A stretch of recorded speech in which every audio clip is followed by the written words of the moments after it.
प्रिय भक्तगण, आज हम आपको एक कथा का श्रवण कराने जा रहे हैं।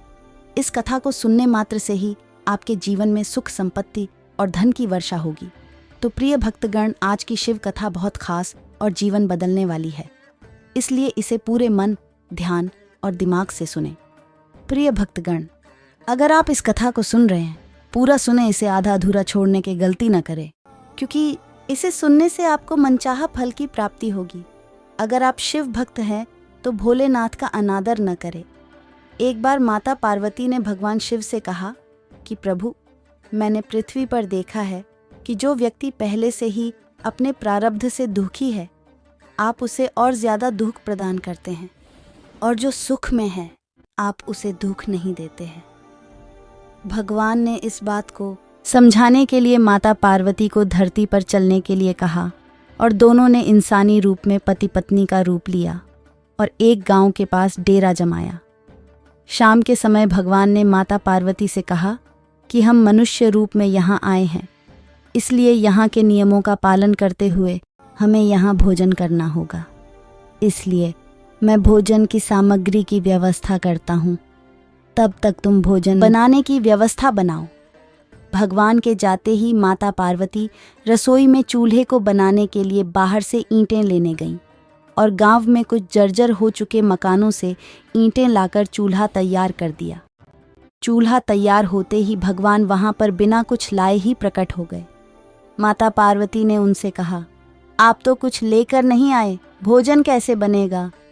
भगवान बोले, पार्वती, अब तुम्हें इसकी जरूरत नहीं पड़ेगी। भगवान ने माता पार्वती से पूछा कि तुम चूल्हा बनाने के लिए इन ईंटों को कहाँ से लेकर आई? तो माता पार्वती ने कहा, प्रभु, इस गांव में बहुत से ऐसे घर भी हैं जिनका रख रखाव सही ढंग से नहीं हो रहा है।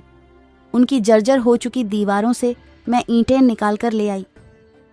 भगवान ने फिर कहा, जो घर पहले से खराब थे तुमने उन्हें और खराब कर दिया। तुम ईंटें उन सही घरों की दीवार से भी तो ला सकती थीं। माता पार्वती बोली, प्रभु, उन घरों में रहने वाले लोगों ने उनका रख रखाव बहुत सही तरीके से किया है और वो घर सुंदर भी लग रहे हैं।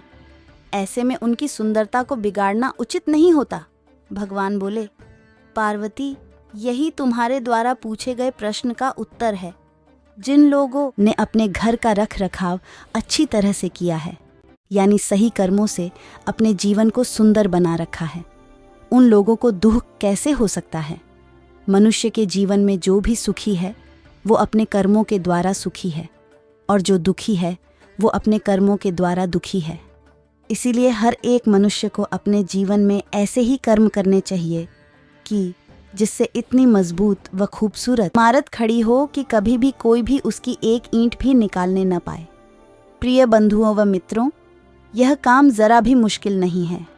केवल अच्छी सोच और निस्वार्थ भावना की आवश्यकता है। इसलिए जीवन में हमेशा सही रास्ते का ही चयन करें और उसी पर चलें। प्रिय भक्तगण, इससे हमको सीखने को मिलता है कि हमेशा अच्छे कर्म करें, जीवन में हमेशा सही रास्ते का चयन करें। प्रिय भक्तगण, इस कथा में कोई त्रुटि रह गई हो तो क्षमा करें। उम्मीद है आप लोगों को ये वीडियो अच्छी लगी होगी। अगर आप सच्चे शिव भक्त हैं तो चैनल को सब्सक्राइब करके कमेंट में हर हर महादेव ज़रूर लिखें।